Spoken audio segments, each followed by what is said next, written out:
Hello, everyone, and a warm welcome to this edition of the program, People, Politics, and Power, the program that goes beyond the headlines, of course, to unravel the critical processes behind issues in democracy, politics, and governance. I am Imonia Marire. Now, last week, the Ibrahim Foundation released the 2024 Ibrahim Index of African Governance. The Bana Index was established in 2007 to provide an assessment of the quality of governance in African countries. The index is clustered in 96 indicators, organized under 4 main categories and 16 subcategories, and of course based on 322 variables from 49 independent sources. The 2024 Index report reveals a troubling stagnation in governance processes across Africa from 2014 to 2023, with worsening conditions in recent years due to security issues and a shrinking democratic space. Although 33 out of the 54 countries showed some improvements, including Seychelles, Morocco, and Cote d'Ivoire, nearly half of the continent's population lives in nations where governance has deteriorated since 2014. The decline is particularly pronounced in security, public participation categories, with over 77% of Africans now in countries facing lower safety and democratic standards than a decade ago. In contrast, the index indicates that the decade brought gains in economic and human development metrics, particularly in infrastructure and women's equality, such as advancements in internet access, mobile communications, and energy infrastructure, which are significantly better than they were in 2014 and impacting around 95% of the continent's population. However, there have been rising public dissatisfaction, especially around economic opportunities, and a growing disconnect between development achievements and citizens' experiences and expectations. In the specific case of Nigeria, the index scores her 47.7 out of 100 in overall governance, and the ranking is 30th out of 54 African countries. Nigeria scored lower than the African average of 48.9 and lower than the regional average of 52.5% for the West Africa sub-region. So, what is responsible for this decline in governance at different levels and in different countries across the continent? And in particular, Nigeria, which is experiencing or has experienced over 25 years of uninterrupted democracy. What are the factors and what are the indicators of good governance in any African country? These are the issues that we will be looking at on the program today as we examine the Ibrahim Index for Good Governance in Africa, the 2024 report. Stay with us. When we return, you'll get to meet our guest analysts. Of our dream, the Nigeria we need is the united, indissoluble, and cohesive Nigeria, which guarantees equity, fairness, justice, and prosperity for its citizens. That is our focus on people, politics, and power. It is fresh, insightful, impactful. It's a must-watch. People, politics, and power on AIT.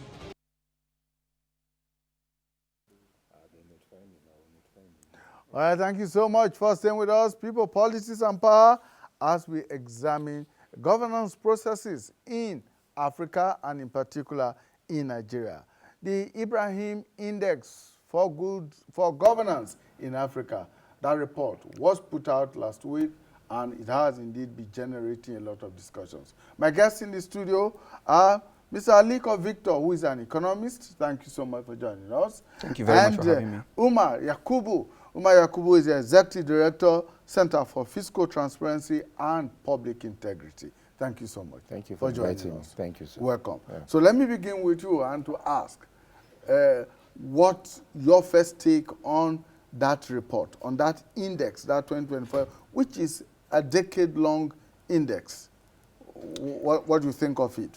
Well, it says a lot, because when you look at the parameters they use, the 4 parameters you mentioned earlier on, you find that these are things that the countries we like to look up to, that they are doing well in those countries. That is the first thing. So if we want to improve our democracy, we have to improve on all those indicators, the main themes, the 4 of them, and the sub-variables are under them, about 96 or so. And there are other baby variables under them in the tens of hundreds. So that is the first thing. The second thing is that it's worrisome because other countries are actually improving. While we were supposed to be the giant of Africa, we're actually retarded, because there are 6 categories: whether you're making progress, whether you're making slight progress, whether you're stagnant, or whether you're digressing, or whether you're not doing well at all. And we happen to have lost about minus 1 point something, meaning in the last decade, that's between 2014 and 13 and 2023, given the 10 years, and that was during the period of former President Muhammadu Buhari, clearly tells you what the governance was all about. That in all these indicators, there was nowhere we did well. So that is to tell you our democracy has actually been weakened in the last 10 years, because all these governance indicators, we have not improved in them.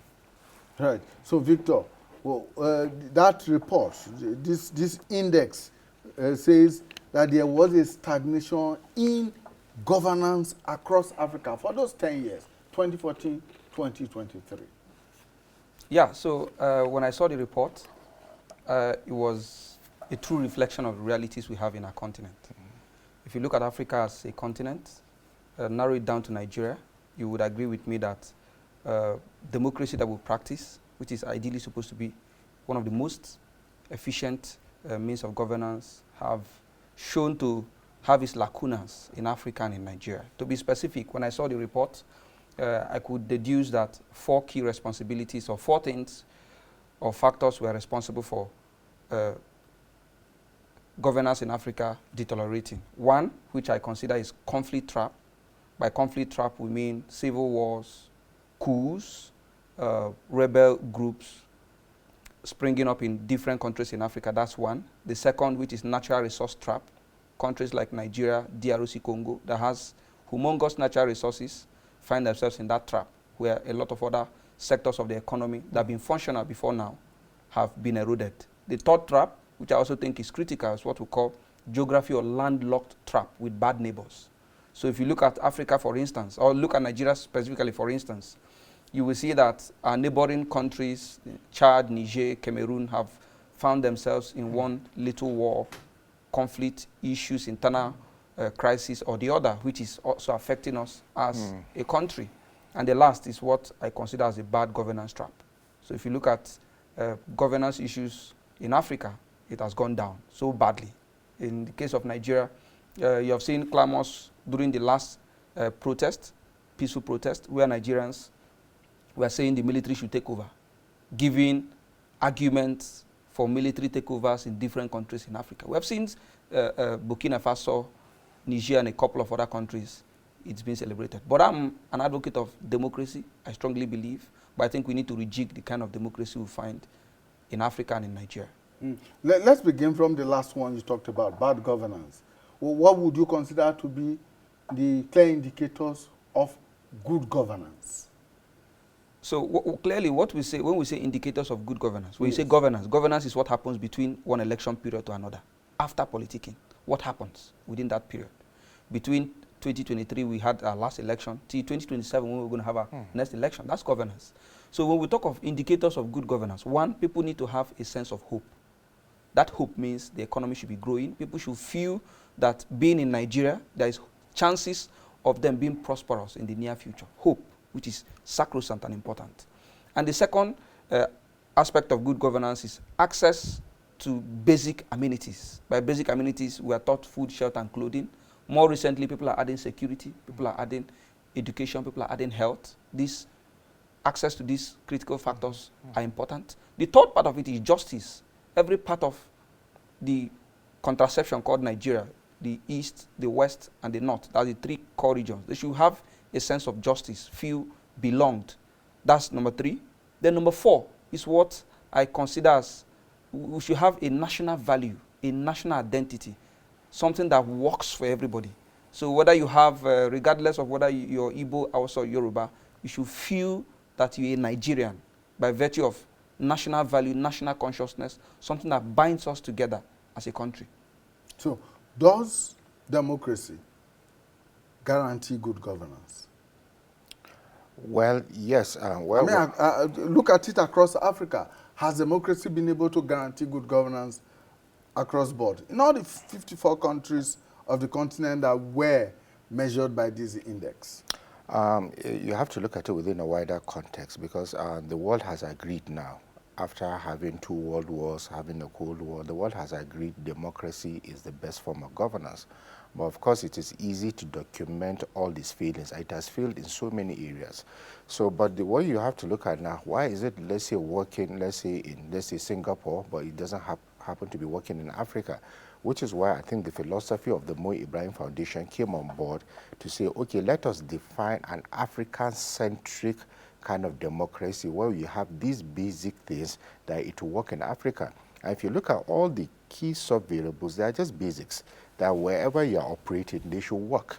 He is not bringing other controversial issues of what is not happening, let's say, in the West or let's say in Asia. So yes, if you properly implement, what is he talking about? Under the security variable, just an example, he's talking about access to justice, rule of law. He's talking about absence of conflict, access to low levels of corruption, high levels of transparency. These are things that whether you're democratic or not, whatever type of regime you want to operate, should have these elements. So why doesn't seem to be working with us? Because Seychelles, other countries have done well from the report that I just... Seychelles, Morocco, and Ivory Coast. Yes, they have done well, but we don't seem to be, not that we have not even done well, we have actually gone backwards from 10 years from where they took the last data, is because of the kind of democracy we decided to deploy. I've not looked at the data, but without going too far, I'm sure the driver of that democracy is the INEC, for our own institution, and the regulatory body for conducting elections. Now, once you have your regulatory organization not conducting free and fair and transparent elections, you can't deliver all these variables we are talking about. And you can see it just now. Like now they say, another example, you must have strong rule of law where the executive are compliant with the laws of the land. You have Yahya Bello running around everywhere. He's not complying with the EFCC. He's not reporting to the courts. These are the things they look at, and that will score us low. So what brought us this is because your leadership selection process is faulty, and I'm blaming INEC again. That is why you have these things. I will continue to go down the drain as long as our leadership selection processes are weak. We just had the local government elections across all the states. I'm sure you have the report of all what happened. There was literally very low level of elections, we can say, were conducted in all the states. Depending on the party that runs the state, that's where you see what the outcome will be. So that is why ours is not working. We need to strengthen our electoral body to make sure they are doing the right thing. So beyond these factors that we have talked about, what do you think was responsible for what the report describes as a halt in governance progress within those 10 years, 2014, 2023? Because the report indicates that after 4 years of stagnation, governance on the continent has essentially stalled. Not on the continent. I think about 30% made progress. And those 30% have about 30%, okay, 20% of the population, of the African population. But those that did bad... Which is why they came to the conclusion. That's like saying a 3/10 yes. or 2/10. Yes. That's failure for the continent. Those that did badly, we consider almost 60%. So yes, generally it is weak. But like my colleague explained earlier on, there are other external factors you have to look at. For example, the security challenges we're having. One of the index measures absence of conflict, internal conflict. We do have internal conflict. We have the farmer-siders crisis, you have the Northeast problem, the Northwest problem, but it is facilitated by a regional conflict where we have weak borders, where arms are coming in from different conflict zones, where we have ungoverned spaces, and all those places have problems. So these are the issues. It's difficult to just assess a country on its own without really looking at all of those neighboring factors that are affecting these our security issues. There's a migration problem. Now they are scoring you how many migrants, illegal migrants. You have a human trafficking problem. Where are the routes they use? It's the same African routes they use. So those ungoverned spaces, they are not doing them well. We'll continue to have a problem. So what the philosophy, I think, of the Mo Ibrahim Foundation is trying to make Africa one, meaning we all need to work together. Because if we are good neighbors to each other, we'll be better to solve these problems. But back again, I insist, we need to improve on our leadership selection process, because if you don't do that, in the next 10 years, these same indicators will actually be stagnant or will actually regress again. Because once we don't have the right leaders in the right place, they cannot implement these things. And those countries, sorry, last point, that did well, go and look at them. Their democracies are stronger. Their leadership selection processes have been better than these other ones. And that's the major difference. Yeah, so I think if I take you back to the question you asked him, Yes. democracy, has it actually helped in terms of development in Africa? I'm a pro-democrat. I personally don't trust the Kaki boys, but I can tell you for a free that based on books and histories, if you look at early commerce in development globally, look at countries like China, look at countries like South Korea. If you come down to Africa, countries like Rwanda, these countries are not practicing democracy. It then means if we say we don't want democracy, what are the alternatives? We have what we call autocratic government. Under autocratic government, you have what we call illiberal government, like what we see in Russia or North Korea, or we have what we call benevolent dictators, what you see in countries like Rwanda, where their leaders are benevolent but they are dictators. But the question we ask is, a lot of scholars have written they have their own, or they describe their own form of democracy. Democracy. For themselves. They won't even call it democracy. Autocratic or what, well, or any if other you also form. look at Singapore, the Lee Kuan Yew that we celebrate, it was not democracy. So a lot of persons are arguing that recent countries, if they want to achieve development, they should coin something that works for them, not necessarily democracy, because for them they feel democracy has failed. If you look at Burkina Faso, for instance, one of the countries that have the youngest military leader, it's one of the fastest growing countries in Africa by GDP. They are growing by about 7%. But it's not democracy. So these arguments are coming up. So it means the regional bodies must sit down to fine-tune what works for them as countries, as regions, regardless of whether these are drivers to development or not. Then the second thing I'm going to also say regarding the question you asked him, what are the factors that have caused this deterioration in the continent? Personally, for me, I think factors like coup. We have had increasing coup recently, about 11 to 12 coups in the African continent. We felt we had exited coup at a time in Africa. But in the last 5 years, we have had about 11 to 12 coups in Africa. About 7 to 8 was successful. That's one. The second thing I think has also contributed to it is the COVID-19 pandemic. Post-COVID, a lot of African countries were one of the most hit in terms of economy and impact. And some of these countries are trying to recover, are struggling to come back. The third, which I think is also critical, is the youthful population.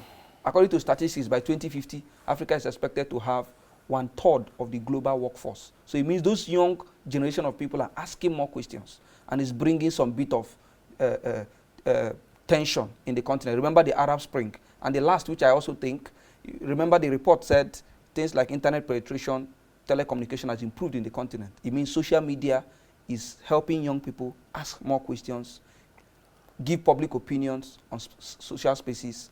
And this public opinion, remember things like the NSAS movement, protests, is easier now to have some of these conversations in the continent. You have just talked about conflicts, the role of conflicts and political instability in most African countries and how that is contributing to the deterioration. But what impact, and I think these two factors are also very contributory to the insecurity on the continent.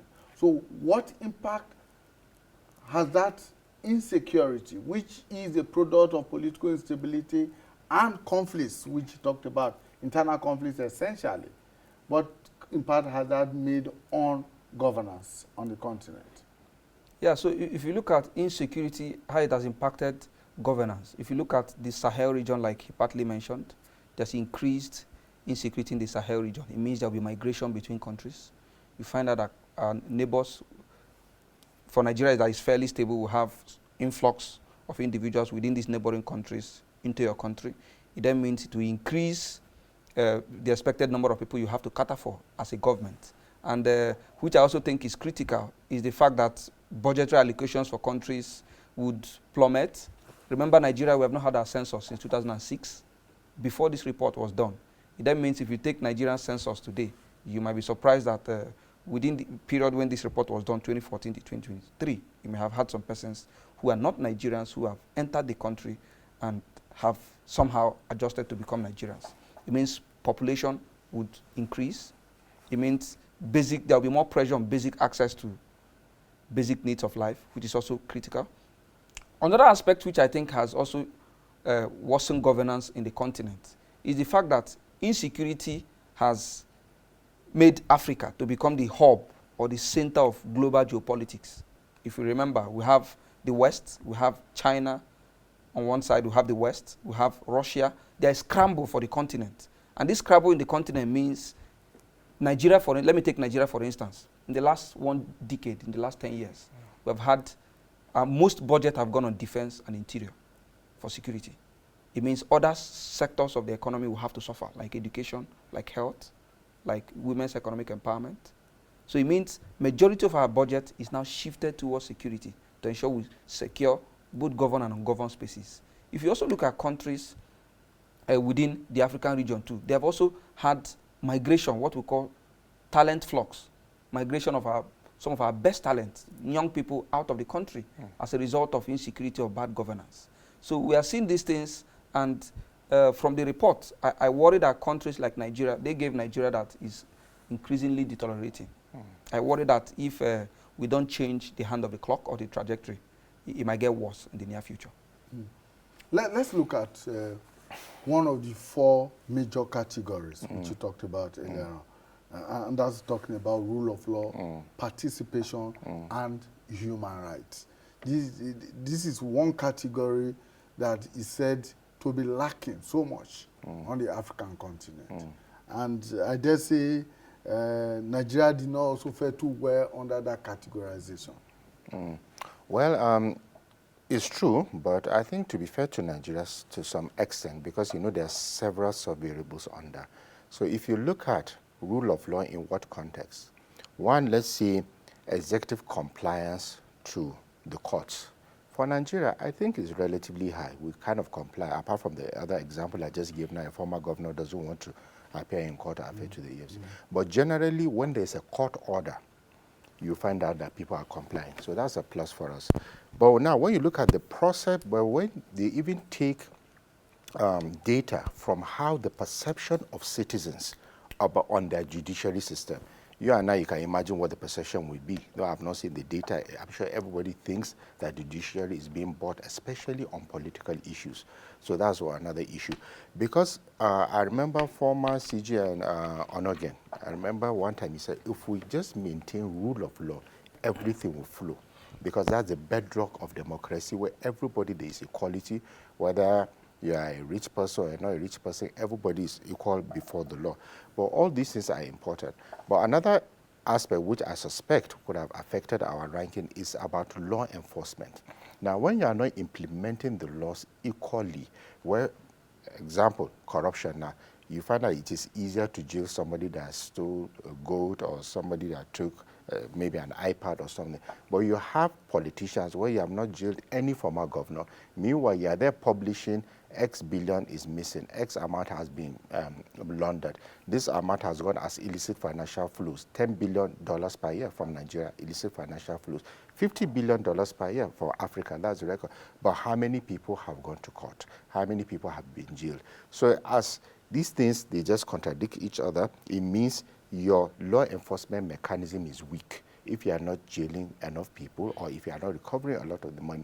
So that's why you see the rule of law, you may have done well in complying to court orders, but all the other elements we are not doing well. The other element of that category is participation. Yes. And how much of that have we seen in the last 10 years, which of course is an era of democratic rule? Yeah, our participation is high because, yes, they look at how, like for the proponents of benevolent dictatorship, no, you see, we may have scored high because we have multiple political parties. If it's about inclusion, you allow inclusion of the women, the people with disability, with everybody, you can have, I think we have over 40 political parties, I'm not sure of the number. So all that, it is participation, but that is one category. Now, does this platform of participation translate to inclusion? Inclusion is not just because you have voted or you have a card. Does your vote reflect? Now, if it doesn't reflect, that thing, it means there's a problem. And this is where we have problems. So on one side, we're not doing so well because we are inclusive. Women are included, people with disability are included. We have multiple political parties. We have elections at every level. We have civil society organizations. There are countries that we can't sit like this and talk about this more Ibrahim index without any repercussion. But we'll finish this interview and we'll go out, we are free. These things matter. And even on the African continent, there are countries that you can't even have these conversations discussing a government report. This is a plus on us. But is the ability to implement our voices to be heard, because we shouldn't just be talking. For example, now, after this interview, you would expect some kind of government reaction on how to improve where they have lacked. These are the other issues where we are not doing so well. Human rights observance. Yes. So if civil society, because that is part of civil society, all of society, even if you look at our Constitution section 15.5, if I'm correct, is all of society participation. So if the all of society says A, B, C, government should respond because it's the society that is speaking now. But if your score is 49.7 and civil society, media, economists, lawyers are all talking and you have not improved, it means you are not listening. So on one part, yes, you are all-inclusive, but you are not listening to the people, so which makes your democracy very weak. Do you think that, because this report is 2014 to 2023, do you think that the NSAS protest of 2020 may have contributed to a possible low score for Nigeria under the human rights category? Well, it's possible. And maybe one or two other incidents that there's a talk of a lot of impunity within the system, particularly among the security agencies. Yeah, they take the data on a yearly basis. It's just the collation that comes at the end of 10 years. Yes. So now, if you take one variable, let's say participation. Now, the NSAS people were free to protest. And that is a plus, that you can even come out and protest. There are countries where if you even put something on the social media, you can be jailed. We don't have that problem in Nigeria to a large extent. But now, when there were violations during the protest, let's say by law enforcement, the police in this case now, and there is no penalty on those that violated the rights of those to protest, now you score a minus in that area. So the two have to go together. If you watch TV today, you see protests everywhere around the country, but it's when there is government too much force, excessive force in stopping that protest, meaning you are restricting their liberties to protest. So protest, that is fine. It is the work of the police to protect protesters. Actually, once they go through the normal, senior advocate of Nigeria, Femi Falana, even says you don't have to apply. You can just come out and protest. But fine, but let the police be protecting the protesters. So you must score high in that liberty. We have all that liberty. But when the law enforcement infringes on the liberty of citizens, either on the road or other means, and nothing is being done, you score low or a lower ranking in that aspect. So that's how these things compare within the variables. So, Victor, let's talk about the economic foundations, which is one of the categories that was considered and measured in this report. Sure. Yes, the economic foundations for most African countries, how well did they do within that 10-year period? Yeah, By so that report. yeah, so if you look at the report from the economic standpoint, like he rightly highlighted, countries like Seychelles have done better. It's a small island. Countries like Tunisia or Comoros have done badly. From the economic standpoint, if you look at Africa, today we have about 422 million Africans who are multidimensionally poor. Not multidimensional, rather extremely poor, 422 million. If you look at that 422 million, globally, Africa has about 70% of global poverty at the moment as we speak. A pocket of others you can find in Central Asia, Southern Asia, some part of South America and all that. It means Africa is the hotbed of poverty. And if you also look, there have been a great connection between extreme poverty in the African continent and the countries that have large population.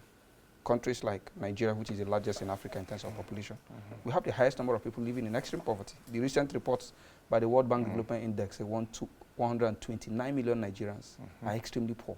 If you go to countries like DRC Congo, I think they have the second highest in Africa. They are the third largest country in Africa after Ethiopia. So you will see a strong connection between population, countries in Africa that has larger population with poverty. But I also worry that other issues, when you talk of multidimensional poverty, other issues like health, we have not done very well. The global, for developed countries, what we call life expectancy is about 67 years. In countries like Africa, it's about 50 years. So it means in Africa, we're also not done so well in terms of health. If you look at issues around... So there's a connection between the economic well-being of the people and... the health, yes. And yes. their health. Yes, when I did a course... And the life expectancy. Exactly. When I even did a course on health economics, they will tell you that a woman that is more educated, if the children are not feeling well, there's high chances she will not self-medicate. She will take the children to a proper doctor, seek proper medication, and it will help in terms of even hand washing.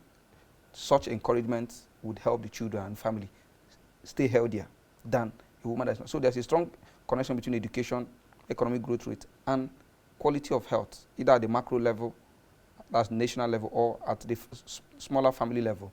But if you also look at issues around education too, we have also not done well from the economic factor. Issues like education, because Nigeria currently have about between 18 to 20 million out-of-school children in the world. So if you also look at things like access to basic needs of life like housing, Nigeria has almost about nearly 40 to 60 million people that don't have access to quality housing. Issues around electricity, we have about 80 million people, one of the highest in the world, that lack access to basic electricity. So all of these things conglomerate around economic factors. And when these factors are not there, issues around the infrastructure too. Though the report said infrastructure has improved, but basic infrastructures like road, in 21st century, we're still having those conversations in Africa. So it shows that economic factors or livelihood, unemployment too, remember, has also, I call it fictitious statistics by MBS that says unemployment rate in Nigeria is currently 5%. It's fictitious. What it means, they said Nasarawa State is 0.5%. 0.5% unemployment rate. That means Nasarawa State has lower unemployment rate than even United Kingdom, United States, even countries like Singapore. It is fictitious because of perhaps their recent methodology they used by the World Labour Organization. But the point is, issues like unemployment, issues like inflation. In Nigeria, we have one of the highest in the world. Unemployment, inflation, access to basic needs of life, opportunities for people. Our young people are leaving the country, exiting to seek succor elsewhere. So all of these economic factors have not clearly improved. So in contrast, what would you say, what factors would you say have contributed to the success or to the successful governance progress of countries like Seychelles Morocco, and Cote d'Ivoire. In contrast, I mean, as opposed to these other African countries that have not made that much progress, what are they doing right that the other countries are not getting right? Fantastic. So if you look at those three countries you mentioned, they are fairly stable in terms of security. That's one. For you to get investors, for you to make meaningful progress, you must tackle security, whether internal security, whether security of national assets and all that. Security must be fairly stable for investors to come in. That's one. Second thing I think they have also done well is in terms of trade. Seychelles is a small island. They have one of the best ratings in Africa. Even in terms of anti-corruption index, Seychelles I think is second in Africa, if not number one, in terms of when you look at the corruption index by Transparency International. So it means corruption in Seychelles is very low. Corruption in countries like Morocco is fairly better compared to what you have in other African countries. That's second. Then third is trade because of borders. So if you look at these two out of these three countries, they are coastal states where they have access to trade. And it's one advantage that Nigeria is not utilizing. Remember when I mentioned the four traps, I said one of them is being landlocked with bad neighbors. A lot of scholars have argued that Africa has the highest number of countries, about 54, 55 countries. That certain countries in Africa should ordinarily not have been a country. So conversations around coastal regions, you take advantage of global trade, international trade, which is also critical. And these two out of these three countries that are coastal states have largely utilized it. And another thing is what we call ease of doing business. Now the World Bank has changed it to business readiness. Business readiness reports. In Nigeria, Mr. President have gone to different countries of the world, different forums to invite foreign investors. But these investors, they even understand Nigerian economy more than we think. Issues like insecurity is a challenge. Issues like infrastructure, majorly electricity, is a problem. So why would they come? Issues like your corporate governance structure or policy framework are not there to help support investment. But these three other countries have largely taken advantage of these key metrics I mentioned. And also, governance issues in these countries are better in terms of Seychelles, Morocco, and Cote d'Ivoire. Governance issues around corruption, governance issues around, like you mentioned, election participation and all that. These countries, again, has been fairly stable with either their democracies or their political structure they want to practice. So it means that if you have these factors in place, it will help the countries that are doing better in that report. And I worry for Nigeria because for me, if you ask me personally, Nigeria has conflict trap at the moment. We have different factions. We have Nnamdi Kanu in the southeast creating tension. We have Ex-Zazaki in Kaduna partly creating tension. We have the Igboho in southwest partly creating tension. We have the farmers' headers crisis partly also creating tension. We have issues around banditry in the north, issues around cultism in the south. These things are creating tension. We are still in that trap. We have natural resource trap.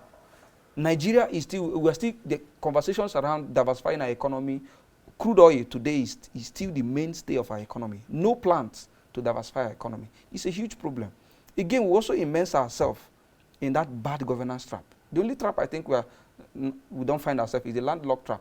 Although we have bad neighbors, but we're not landlocked. So I think Nigeria has no single reason whatsoever to remain in the state we are in terms of governance, in terms of economy, or other factors you want to look at it from. Are these three countries also affected by the fact that perhaps they have smaller populations than some of these other countries like Nigeria that has huge population? You talked about population previously. Yeah, so population could be an advantage. It could be a disadvantage. It could be an advantage when you utilize it to your own economic benefit. I'll give an example. The three biggest economy in the world today are the three largest country in the world. Number one is US. They are the third largest country in the world. Number two is China. China is the second largest country in the world. The number three is India. India is number one currently in the world in terms of population. India is 1.4 billion. China is 1.4 billion. United States of America is about 350 million people. They have utilized population to their own advantage. But then population could actually be a problem. When I say a problem, I'll give you an example of Nigeria. So we have population itself. We are 220 million people. But if you look at our population growth rate, the rate at which our population is growing on an annual basis, Nigeria is 2.5%. That means we have an addition of over 5 million people to our population when you deduct death rate and birth rate.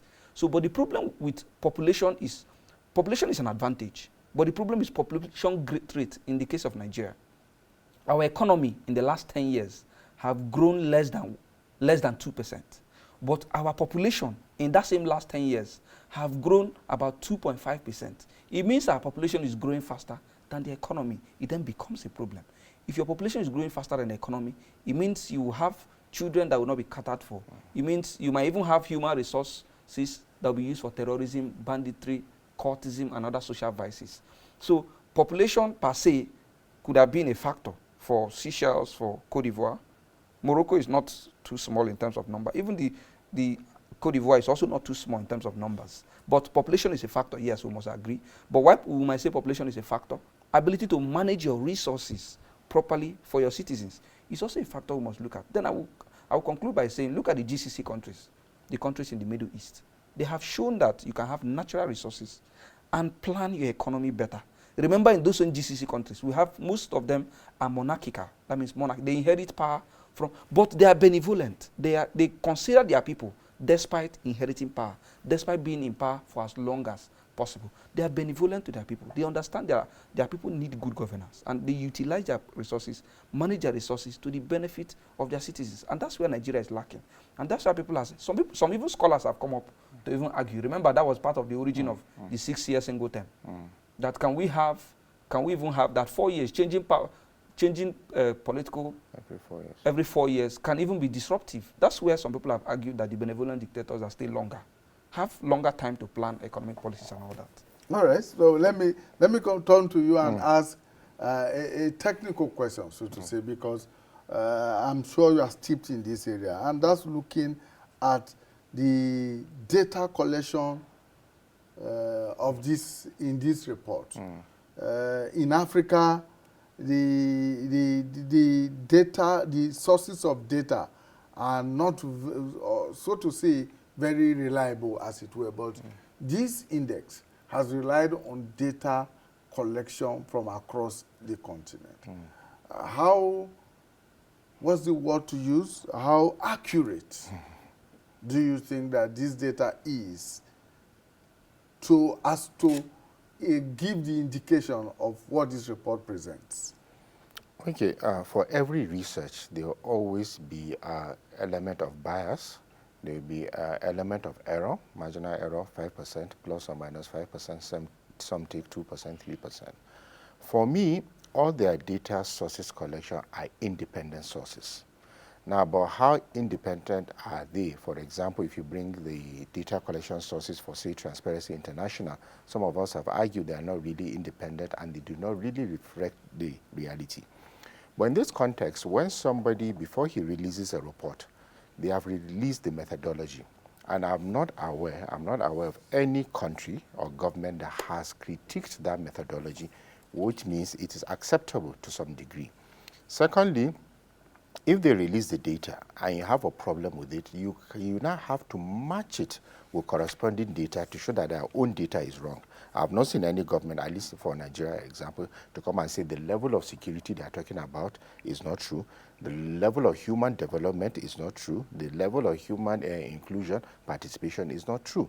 So it means to a large degree, this should be accepted as a reality of what is happening or what has happened in our country in the last 10 years, because this is data for 10 years before we lose our focus. So it should be accepted, you know, and there are areas of improvement, and why it is good, they have given you what you need to do. So it's just to work towards the answers, because sometimes even having the answers is difficult. They have told you you need to improve on these parameters, these indicators, just go and work on them. In other words, this index can be used as a governance tool by governments across the continent. It's a lovely Africa-centric index. That's why I like it. I've not seen any element that we copied, but it's Africa-centric. And if you do these things, there is nothing that will stop Africa from developing. But let us also not lose the fact of that in Nigeria, because I'm focusing on Nigeria now, most of the elements, especially on the human development that talks about access to healthcare, talks about education, talks about all these social safety nets, are at the subnational level. So whatever the federal government is doing and the governors and local government chairmen are not doing, we are still going to be having problems. So we need to interrogate this further and go deeper to ensure that, because most of these elements are not policy issues, they are implementation issues, and that lie with either the state governors and the local government chairman. Thank you so much. Victor? Yeah, The so last word here? yeah, so As far as a governance tool, this index can be for various countries of the world, of the continent. Yes, I completely agree with the report, completely. If you look at Africa has what we call data poverty. We are poor in terms of data. When we have low access to data, but when those data are even available, they are usually not reliable or not valid. So this report have spent time, like he said, from independent sources. And the Mo Ibrahim Foundation, we must also give them credit. They have the financial power to conduct a robust research, which I don't think funding is an issue. So they are well funded to conduct the research of this nature. And if you look at the methodology they have used, like he also rightly mentioned, from independent sources, and those sources have done well in terms of improving access to data within the continent. And we can rely on these data. And I think it's a credible report for governance within the continent. And I think summits like the AU summit, ECOWAS summit should begin to look at this index report to see how they can use this index report to develop policies within their local countries. But like I always say, Imariri, I always say that African countries, African leaders, Nigerian leaders, we must do well to manifest our manifestos. Thank you so much, gentlemen. Thank you for your time. Thank you, sir. I will have Mr. Umar Yakubu. He is the Executive Director, Center for Fiscal Transparency and Public Integrity.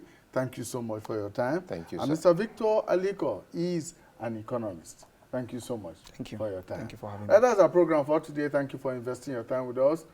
We'll reach you again when we bring you a fresh edition of People, Politics, and Power. Bye for now.